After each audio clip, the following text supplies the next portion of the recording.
talk to me about how you first got started in your field. Like what brought you in?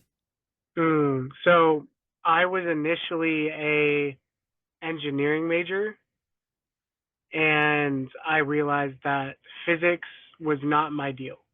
But I Mm-hmm. was good at absorbing like anatomy. I was good at absorbing like material about the body, and parts of it just made sense. So Mm-hmm. like by trial and error, I kind of found myself gravitating toward the field of physical therapy. And Mm-hmm. I knew I wanted to help people. I just didn't really know how to approach that. So I had a intro to health teacher in high school, and she was a physical therapist, and she kind of guided me toward that field. And once I got in, started working as a technician, it was game over for me. I think I fell in love with it. I realized there was just so much application to it and so many things I could do, and also like everything was tailored to the person I was working with. Mm-hmm. But there was definitely things that I thought that I could take away and improve upon Mm-hmm. myself too. Okay, so then what if you don't mind me asking, what are a couple of those things that you think that you could improve upon? I think so. For example, when I first started working it's an outpatient clinic, so it basically means that people choose to go there. It's after they've been discharged, usually after a surgery or a big injury.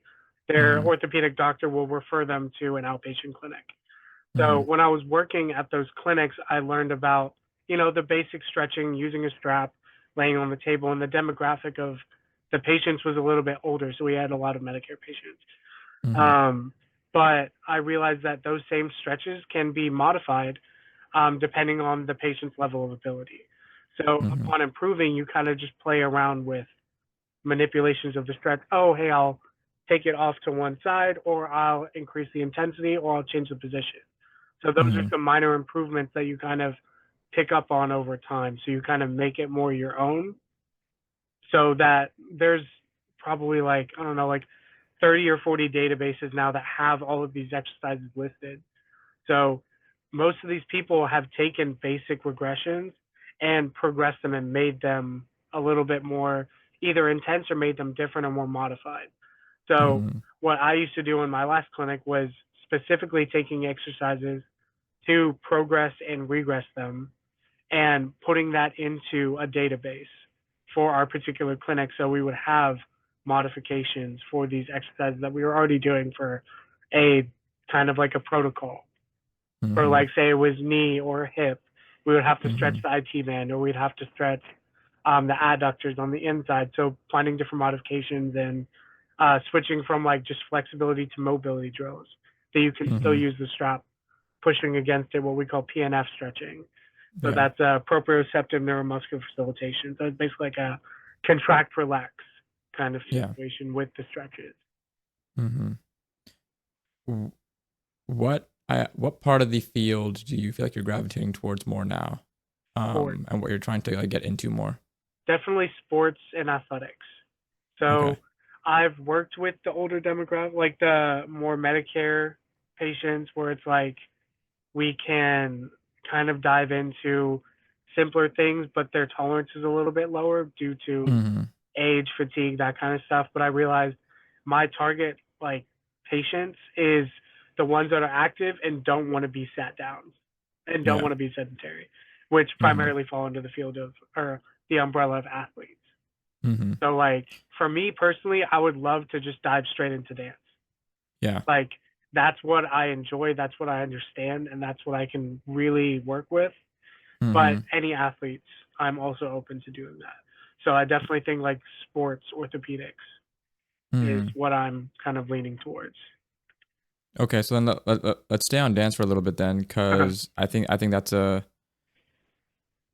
perfect entry point, obviously, given that you also are a dancer, and so I guess have you been do you apply the same work that you do on other people to yourself, whether it's like movements that you use for yourself if you're feeling like too tight or too stiff or feel like you're not moving well, you'll kind of do the same things, or do you kind of have a different thing that you apply to yourself?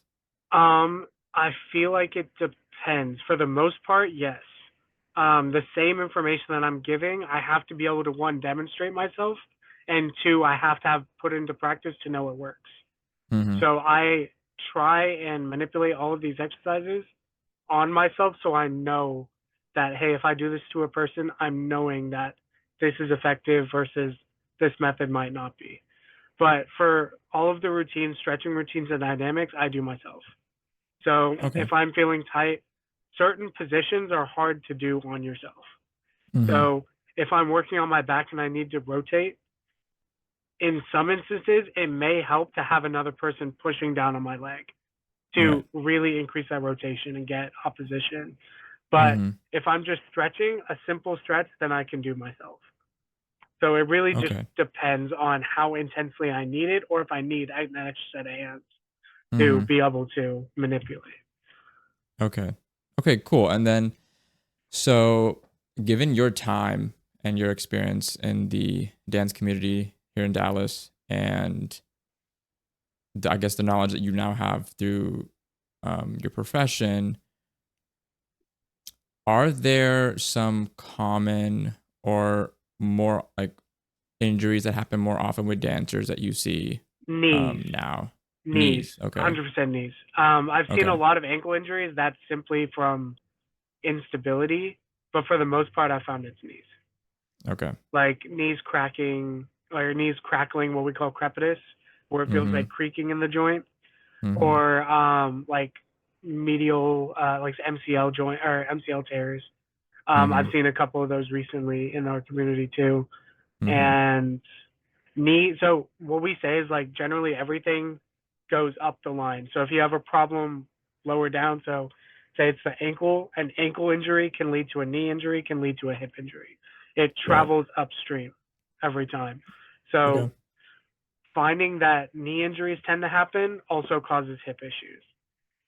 Hip impingement could be from stepping wrong or not turning your hips when it comes to like for popping boogaloo rolls. If you Mm-hmm. don't turn your hips as you roll or lean, you can really injure your hip and your knee in one Mm-hmm. go. So I think for the most part, knees is what I've seen a lot of. And that Mm-hmm. kind of ties into hip mobility as well because the femur is attached to both the knee and the hip. So the Mm-hmm. muscles that connect on both sides can cause issues both ways. So then how do you go about rehabilitating that? I guess, understandably it depends on the magnitude of like what the issue is, but Mm-hmm. for people who maybe, let's take people of our age, right, who've been dancing for a while, they have creaky knees. Let's use the colloquial term. How do you go about kind of addressing that?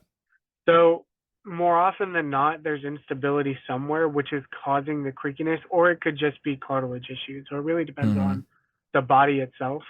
Yeah. But for general knee instability, I work on balance. Mm-hmm. So I work on single leg stance, basically like standing on flat floor with the shoes off because you need the intrinsic muscles of the foot to be completely active. Mm-hmm. So starting there with the knee slightly bent and working on turning your hips in and out so that Mm-hmm. you can work on all angles of the hip within that sagittal plane. And Mm-hmm. also from there, once that starts to get easy, going on an unstable surface. So a folded up towel, or if you have like a foam pad or a yoga block. Yeah. So all of those kind of things kind of change the dynamics of it and make the knee and the hip work harder. So it Yeah. starts to stabilize and strengthen those muscles in order to keep those muscles safe so that they don't slip. Because a Mm-hmm. lot of times, especially with guys, we don't work our adductors enough. Yeah. They're one of the muscles that we kind of avoid and also stay generally tight. Yeah. You don't see a lot of, especially like poppers. You'll see more like ballet dancers, maybe b-boys that are stretching the groin. But when it comes to dancers that primarily just use footwork, you Mm-hmm. don't see a ton of people stretching out. So what I do is I work on dynamics with those. So Mm-hmm. stretching the adductors or using the muscle or the theragun on the adductors as I'm actively moving it in and out through movements like Cossack squats Mm-hmm. in order to shift left, right to open it up. Yeah. So those kind of exercises I would do to start to free up the hip, free up the knee.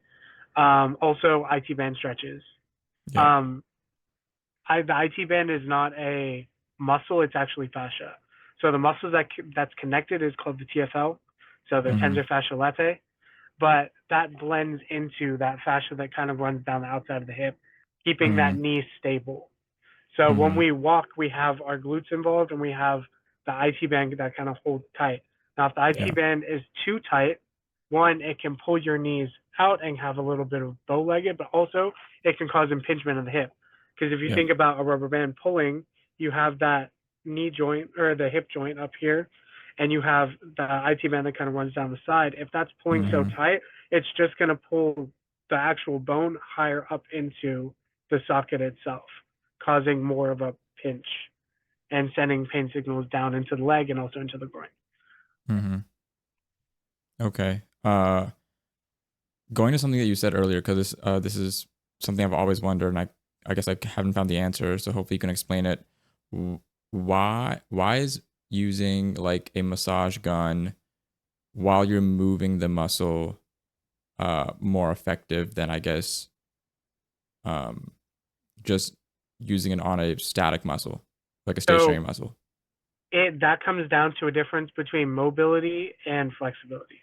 So in Okay. static, if you're holding a certain position in the static and stasis, I guess, Mm-hmm. just working the muscle is going to loosen it up in that one plane. And the Yeah. muscles don't just go in one specific direction. They tend to shift because there's different levels of Mm-hmm. muscles. There's superficial muscles versus deep, which is Right. why I like to move with the gun, is to create a fixed point on all levels of the muscle. As you move around, it's not just getting that superficial layer, it's getting the deep layer as the muscles move in different directions. So you're also, as you activate the muscles, you're adding more input to your nerves to Mm-hmm. respond better. So you may have microspasms or twitches in the muscle as you're moving. You want to get those out so that the muscle can move smoother. Because a lot of times it's recruitment is the issue. So Interesting. as you activate, sometimes other muscles will overcompensate to work on a weak muscle. Mm-hmm. Or that muscle, I kind of think of it like bad cell reception on the phone call, right? Mm-hmm. You have the signal is sending through the muscle to engage your motor receptors to engage that muscle itself. When you are engaging, sometimes that muscle doesn't fire properly, and that's the bad cell signal, right? The Mm-hmm. gun is like a cell booster or a reception booster, right? It improves the response to that specific muscle as you're engaging so that it can fire properly. And it kind of takes away that compensation. Mm, So it's more of what we call active release as opposed yeah. to just soft tissue work. What can people do to, one, avoid having to come to you, but if they're already, having to do some work, what are some things that people can do that are not like what are some daily habits for people to do, but like what are some tips that you can give people who are maybe starting dancing, starting a movement practice, that hopefully can help them avoid either like avoid injuries down the line, I guess, in a better way? I would say focus on mind muscle connection. So as you're moving through, say you're working on waving or you're working on footwork, having that connection between your mind and your muscles to know where you are in space is very important because then you Mm-hmm. become more self-aware of where your body is and how it works when it's good versus when it's bad. So you're more Mm, in tune with your body to know when things are starting to go wrong and how to prevent them. So if you gotcha. know, hey, I tend to turn my foot in whenever I'm leaning back, and that causes me to either lose balance or it causes me to feel strain in my knee. Mm-hmm. Obviously, avoid that position Mm-hmm. because that's only going to aggravate it. So that kind of thing of becoming more aware of where your body is in space and how it feels when you're in space. Mm-hmm. So I would say that, and then also investing in a lacrosse ball. Yeah, I have one on my desk right now. Yeah. So the Um, lacrosse ball, or sorry, didn't mean to cut you off. no, no, no, you're fine. I was just gonna say it's great. I got one when I was starting to I think the second year of my job, and I realized I'm just on a keyboard and mouse so much that my hands and forearms were starting to like ache.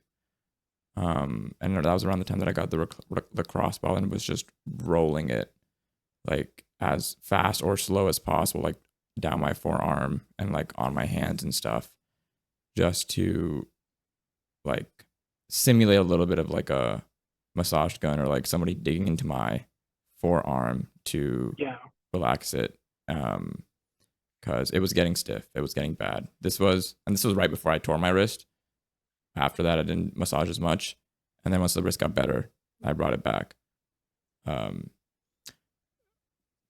I support it almost more than a massage gun, just because like I'm just sometimes watching a video and I'm just rolling it around, that kind of stuff. Like you can use it more like casually too, and I like that. You can just kind of have one around you.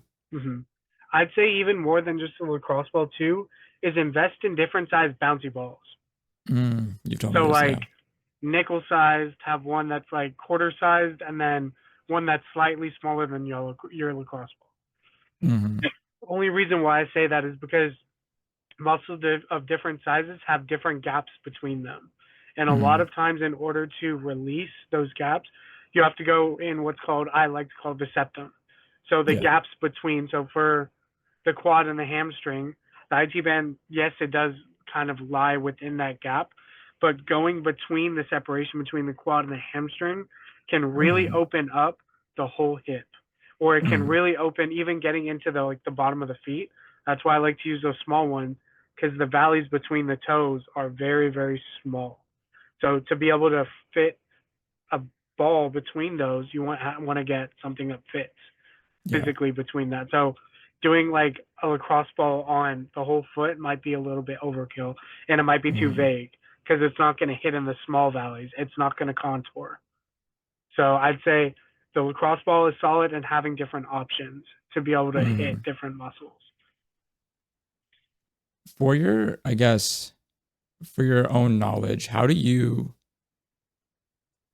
keep up your education around this stuff? Like, are you reading articles? Are you reading papers? Are you listening to things? Are you watching things? Like, where do you kind of um keep up with what's going on in the field? I definitely look at articles pretty often. I keep my Instagram feed open at all times for like Mm-hmm. new information.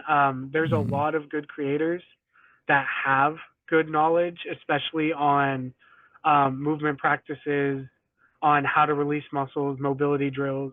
There's a lot Mm-hmm. of people that have years of experience Mm-hmm. that have so much to bring to the table. So I like to keep an open mind with that kind of stuff. I don't just shut myself out to like new information or to content creators because there is good and bad information that comes from the internet. That's just a Right. given.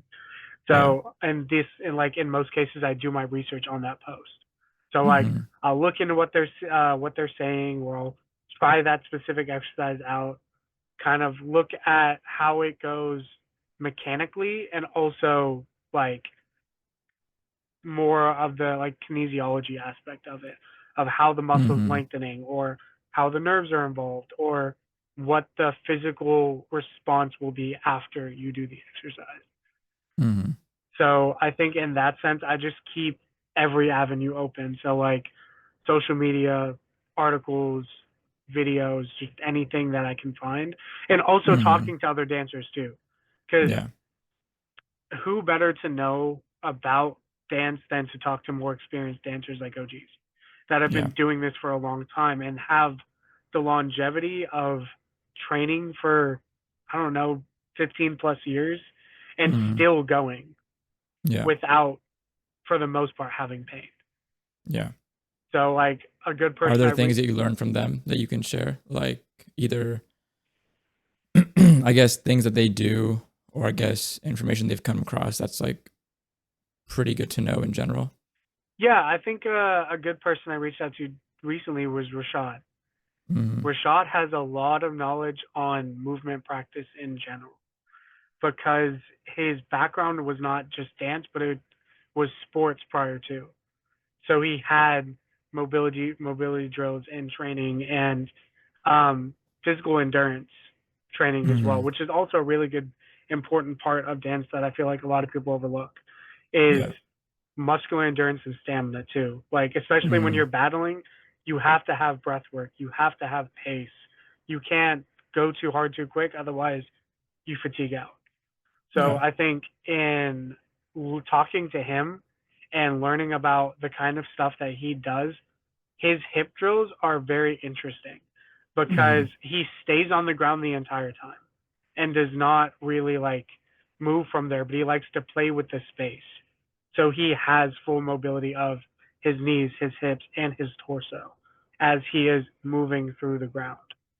Yeah. So floor work and threading is another really good thing I think that could be used for pretty much anybody. Mm-hmm. So threading and pretty much just like floor work, kind of more on like a breaking perspective or like a soft acrobatic perspective too, because I have Mm-hmm. seen both that kind of utilize floor space, but also mobility of the shoulders, the hips, and the arms while being able to maneuver the floor itself without Mm-hmm. having to just move to a standing position and Yeah. work from there.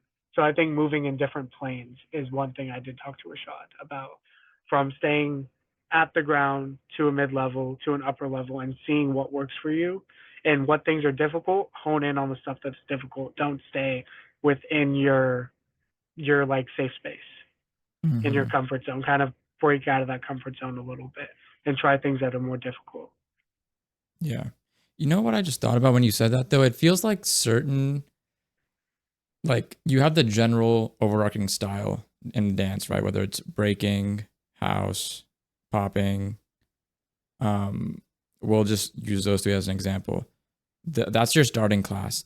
I feel like sometimes it feels like, okay, well, if I want to start like tutting or threading or and breaking when you're hitting more like air movements versus top rock and floor work, it feels like every time I unlock either a new skill, it comes after unlocking like another layer of like flexibility or mobility in the body. It's Yeah. it's it's sometimes rarely been um I mean sometimes like okay, I understand how to do this movement now, but it's also like okay, my body can get here and can like move in this like style or move in this space that I'm trying to. I was a couple of days ago I was trying to like take a break from work and just dance to a song, and I tried tutting. Well, in my brain I was like it would be really cool to do a continuous tut chain to this portion of the song. Now this is coming from a guy who doesn't tut at all. Not once. Like I've tried. It's I haven't practiced it, I haven't labbed it. It's just not me. And so because in tandem with that, my body just can't go into the spaces that I'm thinking. I tried to record 2 videos of me tutting, and I looked at I like felt it. I didn't look back at the video yet, and it's been like 5 days. I just felt like this is not it. This is not it at all. But I remember back to when I was dancing more frequently, like as soon as I unlocked a certain level of like shoulder movement and a certain level of like honestly even my wrist and my hands like moving in a certain way to where they weren't cracking, those kind of movements were so much easier, and it felt less of like walking through mud or moving through mud to get into a certain position or move in a certain space, whether it's level 1, level 2, or behind my back or above my head, where even when I started dancing, like above my head was such a hard place to move in because I was like, I don't know what else to do here besides just my hands being here. Mm-hmm. But then you see a lot of people doing a lot of stuff just above their head, and it's like, how do you even think about that? Well, it's because they can move in that space. They can like their joints will let them kind of be in that space. Um, so it really feels like one of the sub skills in dance is like once you attain a certain level of mobility, a lot of other things become open to you, and then you can choose, or you have like more agency, because your body's now open again. And now that my body is now stiff again, it's like that agency has been removed. It's like those skills are locked again. Um, so I like that. I like the emphasis on mobility. I like the emphasis on like training it as opposed to training the skill, train like train like the mobility for it. You know, for me, Hmm. like I think what you said about the boogaloo roll was very accurate because I think I attempted it twice in my life after I first learned it in a class, and both times my hips were like, no, Hmm. not today. And then I stopped, and then but I remember when I was like doing a lot of floor work, I was like, I know I can really be in this position. Move my knee up, my hip tightens, I cramp, and I'm like, I can't be in this position anymore. And it's like, damn, that sucks. But if I was just a little bit more mobile, a little bit more comfortable in that space, my joints wouldn't cramp, wouldn't tighten up like that. Um, how how do you, I guess, I feel like lower body is a really big place to start in terms of mobility because it's kind of what's grounding you. But for a lot of beginners, right, they don't do a lot of lower body. They mostly focus on their upper body, their arms or their like shoulders. So for something like shoulders, neck, chest, upper back, are there certain like are there certain like movements that are good to practice and reinforce for someone I who would, hasn't been dancing for so long? yeah, I would say one good thing to look up would be Indian clubs. Mm, So Indian clubs are like a solid maneuver between mobility, like functional strength, functional movement patterns, and flexibility too. Because it mm, requires you to be able to not only passively but also actively move the clubs within space. mm, So mm, essentially, starting position would be like arms crossed, the arms here to hands mm, above your head and working behind your back, right? So mm, you're working within all planes, internal, external rotation, flexion, abduction, all different movements of not only the spine, but the shoulders and the scapula, which a lot of mm. people forget that movement of the shoulder does not just come from here, but it Yeah. actually comes from the scapula rotating around the ribs and also depressing elevation, all that kind of stuff. Mm-hmm. So there's movement of both aspects. And with the clubs, you have to squeeze the blades. You have to Yeah. let them relax. You have to move through these particular motions as you're also turning your torso and allowing the spine to flow. Yeah. So I think looking at Indian club patterns is a really good way of just easing your way into upper body movement practices Mm-hmm. because that So helped me so train those differently. aren't just a gimmick No, because not at all. I've because it was weird because I'll be completely honest with you, the first time I ever saw Indian clubs was in, I think it was The Bung. It's a Bollywood movie. The villain was using Indian clubs and he was shirtless and he was just doing like the whatever, like the usual like shoulder movement that you would. First time I ever saw them, I was like, that looks cool. It just looks like they're using something to show that he's rugged and strong, whatever it is. Never saw them again for like 5 to 10 years. And then immediately online, there's just like this new wave of people saying, use Indian clubs. Indian clubs are this great tool. There's great like strength building and overall function like functioning functionality tool. Definitely get into it. And so I thought like, why is like, because once everybody talks about everything at once, it feels like that, oh, it's like a this is like the new thing that people are pushing in the industry or something like that, Yeah. versus this is actually beneficial. So the one thing I will speak on in that sense is that Indian clubs, there's so much science that came behind it, and Mm-hmm. Indians weren't the only people that used clubs for training Mm-hmm. because a lot of combat sports back in the day utilized heavy weights, balance, Right. right? Sword work, clubs, maces, all of that kind of Right. stuff. There's the I'm trying to think exactly Persians. had clubs that they Yes. used as well. Um, I believe I'm trying to think if it was Greenland.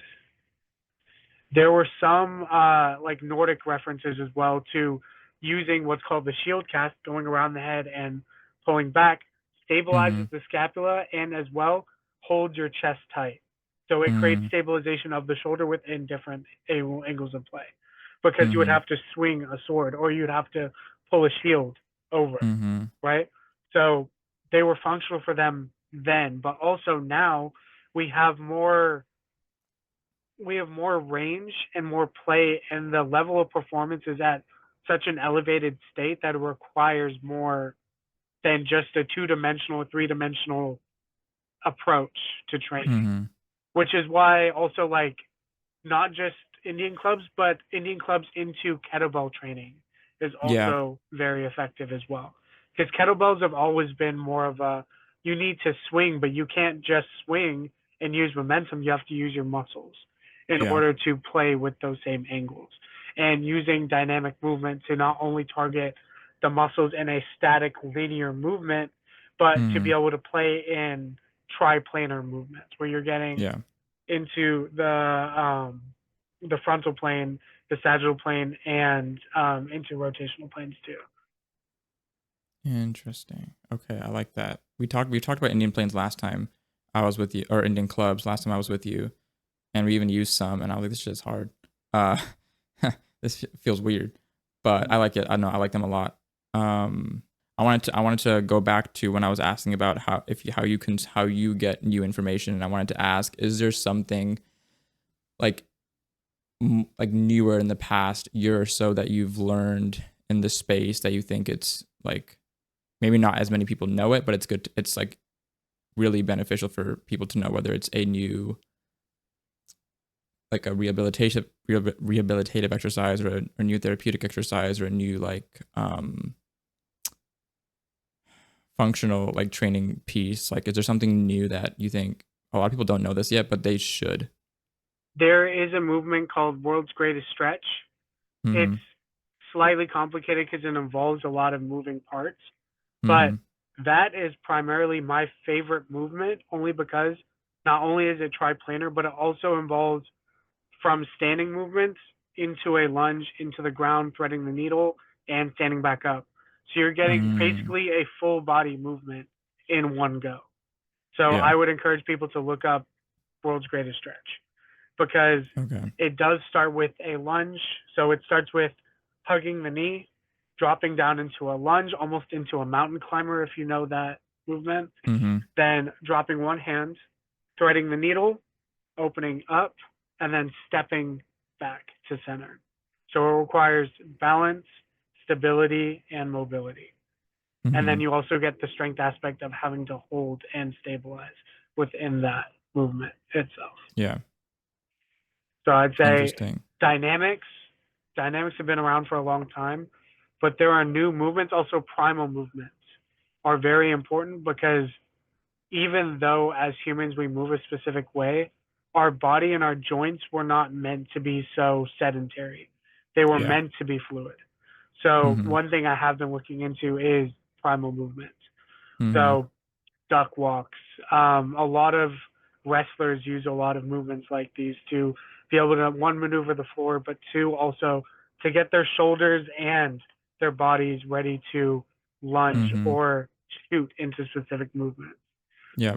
So I'd say primal movements are also another good thing that I have been researching that have proven to not only increase joint fluidity, but also increase longevity of muscles and Mm-hmm. less what do you call it, injury prevention, Yeah. because you are actively strengthening, mobilizing, and working on stretch through Mm-hmm. all of these movements. If you haven't already, I might recommend looking up Yasir Khrushchev Yes, for I am Saturna following movement. him. Yeah. Okay, yeah. He was the one who, for me, exposed me more to primal movement just through their videos. And when I was doing more calisthenics, before I got more into currently weightlifting and a little bit more sedentary practices, which now that I'm saying it out loud, I'm like, damn, I really miss calisthenics. But it was his like version of like primal, like bear crawls, and kind of almost like, if you recall, like a Spider-Man push-up type movement Yeah. that I would do along with my calisthenics, that I was like, this actually feels amazing Mhm. when you're doing it. But it was always the ones that required all like quadrupedal movements. Mhm. If it was anything that required only legs, I was a lost cause. My legs, given that they're just longer than my torso, it's just, if I couldn't do a duck walk. I tried when I was first taking canvases, like free up to classes, and he would kind of teach you squatting on the balls of your feet, and having your like butt rest on your heels, like holding that position, and then slowly, like, holding it 1 foot at a time to work between them. Every time I would try and do one footed things, I felt, well, not every time, but there were three specific times in the span of like a year that when I was trying to move from like one knee to the other, it was always my right knee to my left knee. My right knee did like this in my socket is what it felt like. Mhm. Um, and I was like, maybe that's not for me right now. I never got into figuring out how to actually have that not happen. But I remember like training that for like literally weeks and months, like just trying to figure out why is it so easy to do it 2 feet, but then as soon as I take a foot off and I'm trying to balance on 1 foot and keep the other foot out straight, almost like a half L sit, it's just not working. Like my knee is not liking this. Um, and then when I was training with Jonathan Bange for American Ninja Warrior, never competed, but I did. The training was with the intention to compete. One of his exercises that he gave me was bunny hops, Yeah. like down the thing and back. And I remember like the first couple of times thinking to myself, I feel like an idiot. Why am I doing these bunny hops? Why? And but then as I started to do them more, I was like, this is the most amazing thing for my knees and hips that I felt in a long time. To where after I was even done training with him, I still used bunny hops as a way to warm up, and like burn out my legs at the end of a workout. Because they feel so good, especially when you get into like the rocking movement of like heels to toes to hopping, heels to toes to hopping, and it just becomes a fluid movement. That felt great. That shit, chef's kiss. So yeah, I do love primal movement practices. I think they're definitely underused, for sure, very underused. I think even in like dance classes, we should be having like at least a 5 minute session of like just training some of those for dancers, because that would Yeah. help so much with, Because we, like you said. yeah, like you were saying, it also like we train like leading with the body part. But Mm-hmm. if you're thinking about like primal movement, you're never just leading with one specific aspect. There's always a pivot point. There's always something else that moves after. So it's more Mm-hmm. of like a cause and effect issue. Like, or not issue, it's more of a cause and effect approach to Yeah. like moving with intention. Because it also allows you play and creativity and abstract thought to be able Mm-hmm. to one apply those primal movements to your dance practice. Mm-hmm. I re- I really like I really liked this conversation, because today I woke up with the full intention of the first thing I'm doing today is going to the gym before I start my day, because I haven't been able to go, because work's been hectic, and I've yet to leave the house. Um, my brain just like exploded this morning, but I like this conversation because now I feel like, you know I don't, because I didn't want to go to the gym because I just didn't want to lift weights today. Mm-hmm. But I think I'm much more just maybe for today. Like I do want to go and just move, do some of these things just to like move and get back into some of these primal movements, do some more calisthenic movements, do some more like full body like mobility, and just not have the external thing of the weight with me. Honestly, high key though, I'm really bad at doing this. I need to convince myself not to. Um, when we were talking about Indian clubs, in my brain I was like, okay, cool. So you're buying them after this call. Got it. And so I'm trying to not like what's it called? Like instant buy things. But that begs a question to you for someone, for I guess the normal person who just has a gym membership. Are there things that they can buy for a home setup that you think are like, these are key things now, given your knowledge, that you would recommend people to like have at home? So, in the instance of not buying Indian clubs, cheapest alternative is a frozen water bottle. Mm, So if you get, those Coke bottles, yeah. so like plastic ones, they already have a hand, like a hand shape to the top of them, like that Yes. thin bottleneck. What I like to do is I like to tape off the edge so it doesn't rub against my hand Mm-hmm. with electrical tape, or you can Mm-hmm. use duct tape. That's fine too, as long as it doesn't keep rubbing and irritate your hand. Yeah. I fill it with enough water that feels like a heavy enough weight for me, then I Mm-hmm. freeze the bottle. Mm, From there, all I have to do is move through it. It should be the right weight, the right balance. I don't have to worry about anything else. That's the mm-hmm. cheapest way to be able to maneuver those kind of things. But Yeah. I'd say for the instance of for example, Indian clubs, the same movements, you can buy those like $2 like nunchucks, like the training nunchucks, and Yeah. do the same movement. You Gotcha. can go figure eights. You can go the same wrist rolls. Everything should be the same. The Mm-hmm. only thing that changes is when you start to progress, Yeah. and it becomes an investment to Gotcha. buy Indian clubs. But at the beginning, you don't have to. You can Mm-hmm. always do a cheaper alternative until it comes down to, hey, I want to take this serious. Mm, good But point. also dumbbells, you should be able to hold the edge of a dumbbell and still Yeah. do the same movement. I'd say start with like 2 to 3 pounds. Even though it Yeah. seems very light, only hold one end. So hold the Mm-hmm. bulky end. That way you have an uneven edge. Like it should Mm-hmm. feel like your wrists are pulling forward a little bit. Yeah. What else? What else? What else can people have at home for like a personal like A dowel, tool set? a dowel, like A Dow.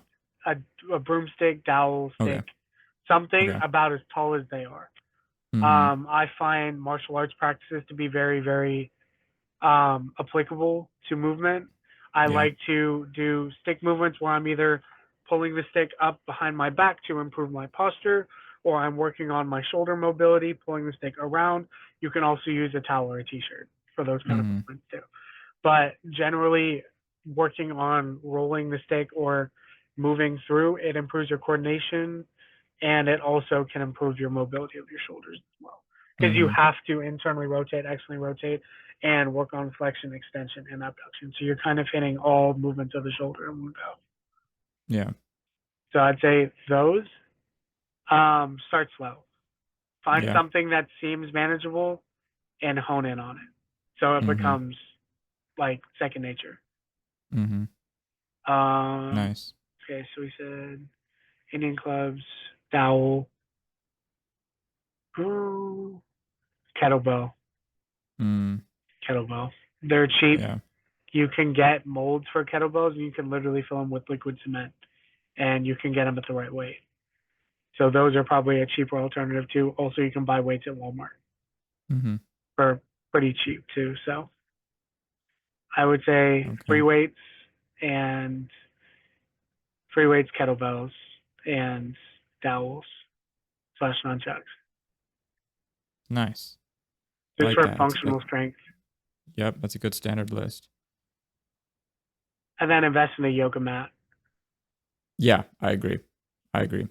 I have one, and the minute I got mine, it was much. I liked it a lot more, Yeah. than just the floor. Yeah. It's also like it creates that unstable base that when you are Mm-hmm. doing balance exercises, it requires you to work a little harder.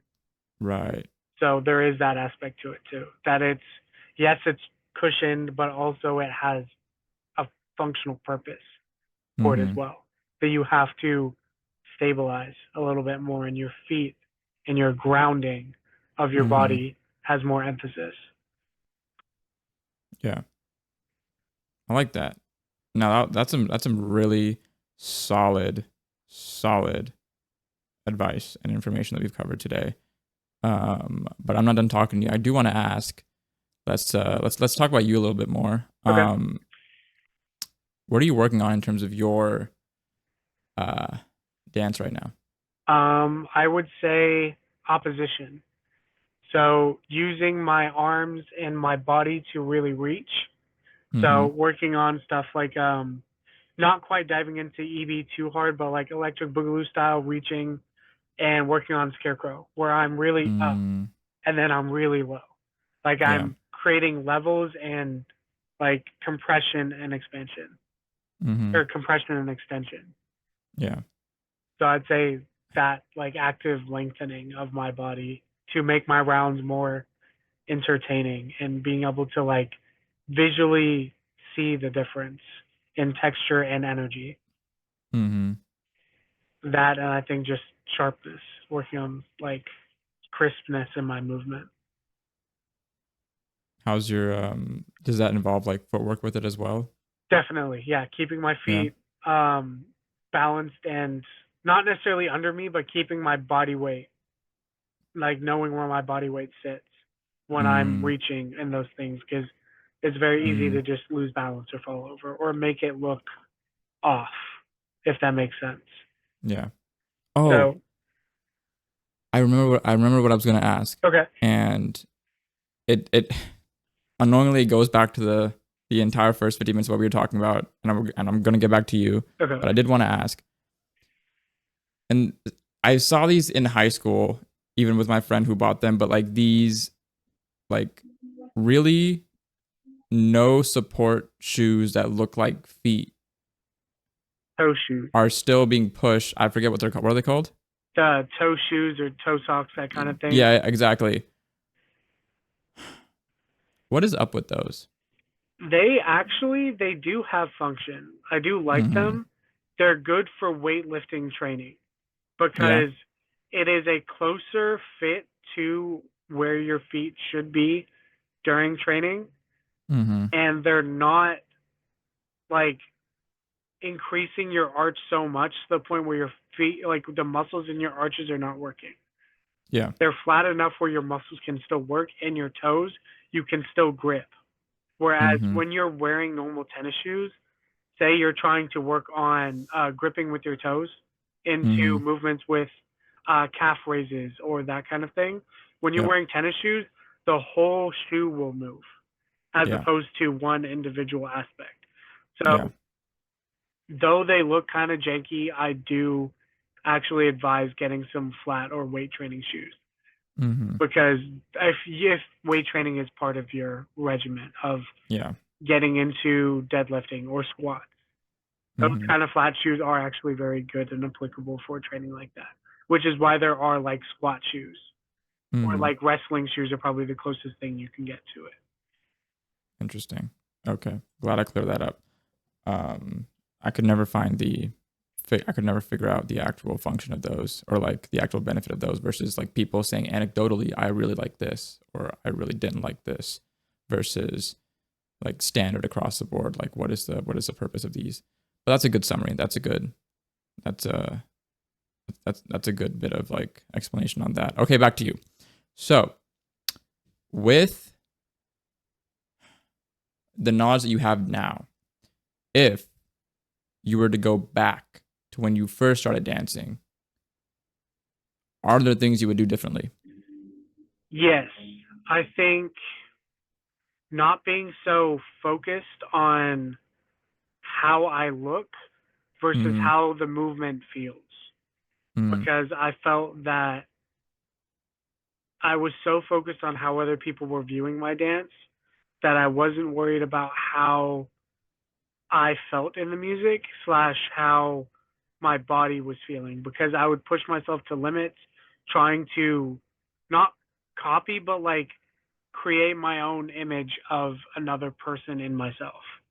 mm, And I think in doing that, I had not trained for moments like that or specific movements or someone's different style, that trying to imitate that only caused me injury and fatigue. Yeah. Because again, I hadn't trained my body to be able to do those things, and in trying, I potentially injured myself. Mm-hmm. And there were multiple instances where I, with rolls, I would use the insides of my knees to turn instead of my hips, and Yep. my knees would hurt at the end. Yep. And I'm like, why do they hurt? It's because I didn't know what I was doing when it came to rotation of my hip or engaging my core or Mm-hmm. changing my level with my torso Yeah. or even weight shift. So instead, when I was doing my W's, so bringing my knees together, I would end up knock kneed, which is what I now have to deal with Yeah. after years of training a specific way. That I Mm-hmm. have a little bit of knee valgus as opposed to having straight legs because I conditioned my knees to do it a certain way for so long, only to realize I was doing it wrong. Mm-hmm. So now I know how to do it, but now I have the problem of I have to watch my knees when I train, Yeah. or I have to work on strengthening my adductors before I do heavy training because I don't want my knees to give out. All right, the Mm-hmm. last thing I want is an MCL tear. Yeah. So I think Good point. paying attention to my body, and Mm-hmm. everyone has a different approach to take my own avenue as opposed to trying to imitate other people. I Mm-hmm. think you can use them for inspiration, but be a sponge, not a mirror. Right. To take in the information and roll with it instead of like being I want to do that in that specific way, just like that Mm-hmm. person. Because you don't even know what their approach is or how they train for that. Yeah. So to mimic it even without it, it's also disrespectful. That's biting too. Yeah. So it's less original of a movement. Excuse me. Yeah. Interesting. Okay. Good answer. I like that actually. It was not the answer I expected. I think that was dope. I think that was heavy. What if I were to ask you next week, you get to go some rounds with any dancer that you want, who would you pick? Empty pop. Mm, The man has all kinds of crazy mobility and skills yep. that all I'd want to do is go rounds with him just back to back and just exchange movement Mm-hmm. because he has such a good understanding for someone so young too, Mm-hmm. and that his career is only on the up. Yeah. Good point. Good point. I like that. I like that a lot. I think it's crazy that Dallas got MP Pop last year too. That was dope. Before, I think it was before, it was in March, right? It was before Ode, or was it 2023 that he was here? Yeah, it was It was, before Ode. It was for it was, it's the for the workshops. classes. Yeah, and then he Yes. also was there for the Seven to Smoke for Yes, the that's Ode true. prelims. Okay. Dope guy. Yeah, Really dope guy. Um, when you, this is for like my knowledge, but like when you talk about improving stamina or endurance, how do you personally go about doing that? Like breath for work, you, it's breath work? Okay. breath work. Because I find that if I'm doing my round and I'm not breathing, I am so burnt out by the end of that round Right. from not pacing myself Mm, into my breathing. Because then if I'm not breathing, I have no pace. yeah. And I can really get off my base when it Mm-hmm. comes to those specific movements. Yes, I'll be tired, even if I do breathe, because I'm doing physical activity. But I would say breath work to keep myself centered. And that Nice. way, as I'm moving, taking moments to breathe. Mm-hmm. For example, if I'm just hard hitting the entire time, giving myself a second to wave so I can breathe also Yeah. gives myself time to take a rest in between Yeah. where I can really sit into a pocket and play, but also physically give my body a little bit of like, okay, chill, Yeah. as opposed to going insanely hard to the entire time. Because for Right. me, that's not sustainable. Mm-hmm. I can try, but I can really only go realistically 1 to 2 rounds that way. If I Mm-hmm. try to do more than that, I'm way off base. Yeah, good point. Okay, breath work for the for a better path to endurance. I would say Makes sense. running too. Running is not a bad idea. I hate running so much. Yeah. Okay, nice. Um, running, boxing, martial arts. Yeah. Yeah. Is there a martial arts you like, or like are you have you practiced in a specific art or I ever like can't have say wanted I've to? gone too deep, but Muay Thai is one that I really liked because it Mm-hmm. requires consciousness of where your elbows and your body is in space. Most martial Yeah. arts you require the same thing, but I really liked the aspect of using my elbows, my knees, and my head. Yeah. So I think that also how intense the training is and how like intense the conditioning is for a martial art like that also like drives me to be able to one use my hands, use my knees, and use my legs to Mm-hmm. club, but also to like really work on my breath work to Yeah. breathe out as soon as I've striked. Interesting. Okay. I always thought I was going to be more of a taekwondo guy, and then when a couple of years ago I was researching the different practices, and I was researching between taekwondo, Muay Thai, and then I was exposed to qigong. Um, and I was like, they're so distinct that wanting to like because I was in a phase of life where I was like I'm kind of bored with not bored with calisthenics, but like I've hit a wall where it's like if I could keep doing this, but I don't think I'm getting anywhere. Maybe I should invest in a different movement practice for a while, for a couple of years and a season of life, just to introduce something new to my body. And the only thing in my brain that would be close for me to calisthenics would be a martial art. It wasn't going to be like anything else. Yeah. Well, tried ninja. That shit did not work out. I could not lâcher higher than the current bar I was swinging on. That was my Mm, one bottleneck. The entire time I was training was I could lâcher distance. I could jump. I could like climb. I could hold decent time, but not great. Um, I could balance. I just couldn't lâcher. I couldn't get my brain to I couldn't get my fear under control to lâcher and let go to grapple onto something higher. Um, and so every time I would go to the gym and try that, I would just like look up and I would drop off the bar. So I was like, okay, cool.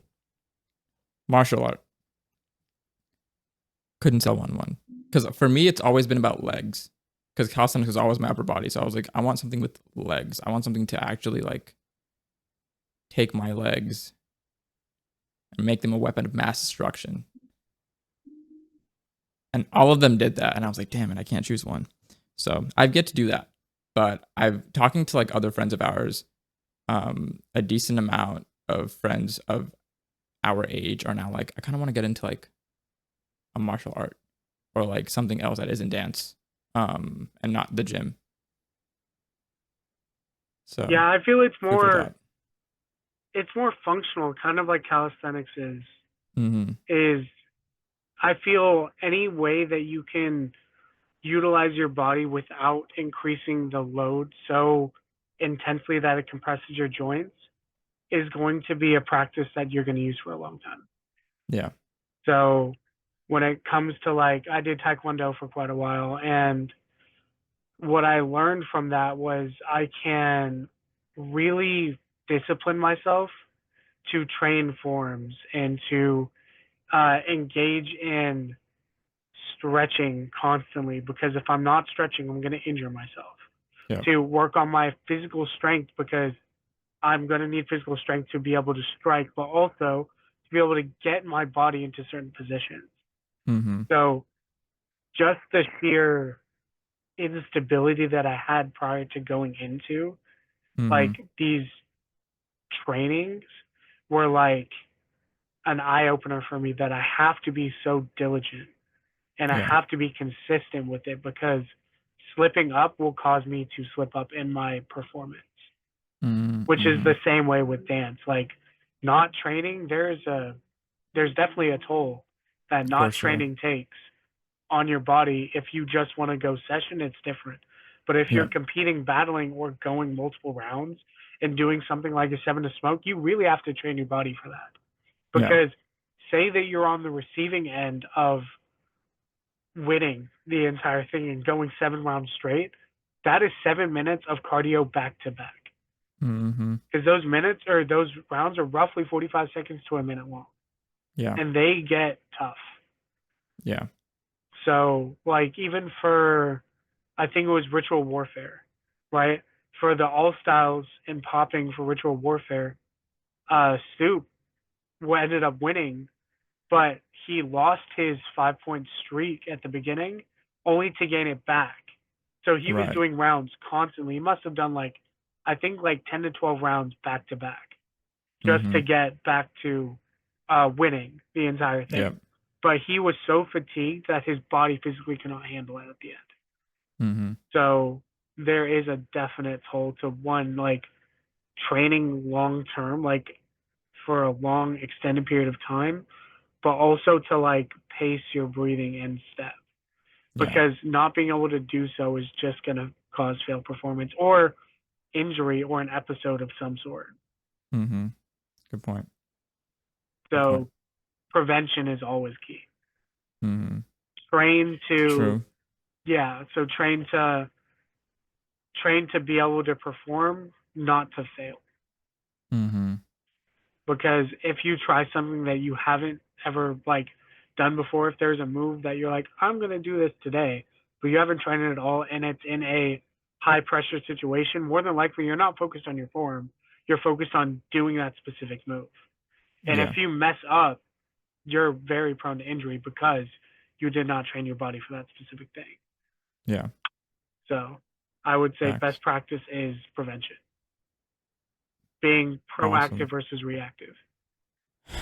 Yeah, I'm just thinking back. That last part just kind of made me reflect on all the injuries that I've had in the past, where it was always some form of improper conditioning leading to when I needed to perform,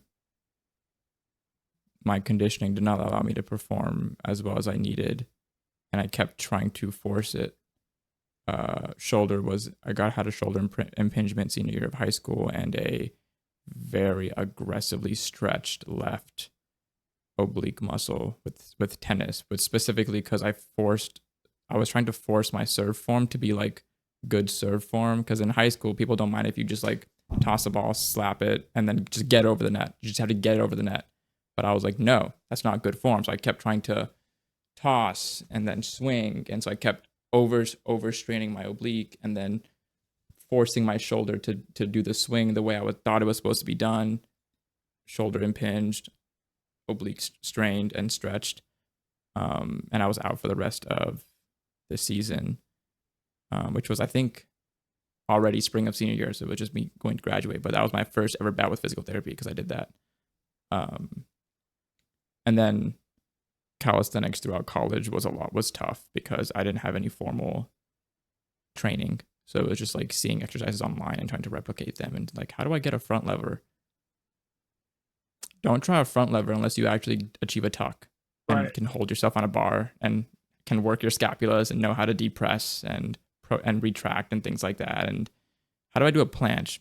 Don't try a planche ever. Just raw, because that will almost ruin your shoulder completely. And I remember there was one time I was trying to do holding an L sit and then doing a pull up with it. And my body knew what it wanted, right? It would stretch and then it wanted to like, lean back a little bit and pull. But I was like, no, why am I leaning back? I tried to just like pull strict up as opposed to like letting my body kind of with its natural locomotion lean back and then stretch forward again and then lean back. So because I was trying to force it to just stay in one line and just go up and down, I popped something in my neck. I think I like just tweaked a nerve in my neck. I was out for another week. And I was like, there's no way this is happening again and again and again and again. And so now I'm so not traumatized, but I have had so much experience with all these different injuries that I'm like, you can't you can't just go blindly into anything anymore. You Yes. can't just like attempt it. You can't just try it. Like I haven't tried a proper handstand, front lever, back lever, like tuck planche, any of those things for like 2 years because once I tore my like had the micro tear in my wrist, I didn't try anything. I knew it was gonna hurt. I was gonna hurt myself, so I was like, don't even attempt it. The one thing I tried were muscle ups because I knew I could still get those if I tried, but everything else I was like, I haven't attempted it again because I'm like, I'm gonna work the progressions first. I'm not gonna try and just like pop into a handstand knowing full well that my shoulder mobility isn't there.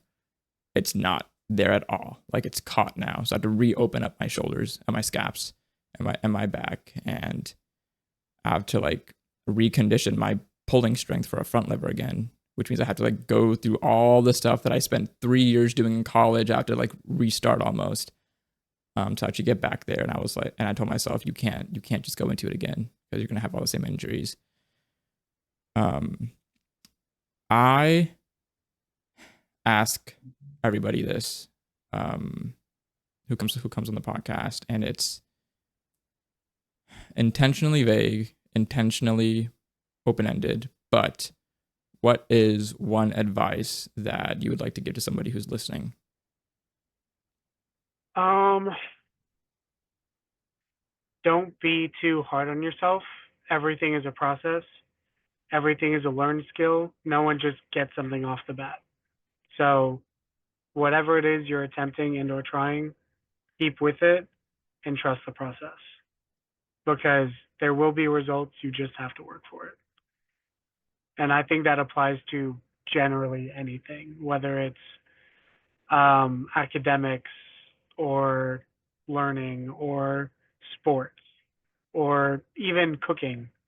It's all a learned process. Everything is a learned skill. Even things that some people are innately good at, there's a part where talent outweighs, or like where hard work outweighs talent, Mm-hmm. where you can only improve and the sky's the limit. Mm-hmm. So I say, yeah, just don't be too hard on yourself and trust the process. Nice. I like that. Awesome. Bro, thank you so much for coming on the podcast. I appreciate this. I've loved listening and talking technical, and so I appreciate you being as technical as you were and kind of really sharing a lot of insight and advice into your profession, but also a lot of like advice for people who don't know this information. I really appreciate that. Where can people find you? I am on Instagram. I do have a Instagram page, Meta Movement, that you can find if you look it up in the search bar. Um, I will be posting more content, hopefully pretty soon. But I am also around YouTube for my dance videos. Nice. So Link me those, and I'll put them in the description perfect. of this video. Once again, appreciate you. Thank you for coming on.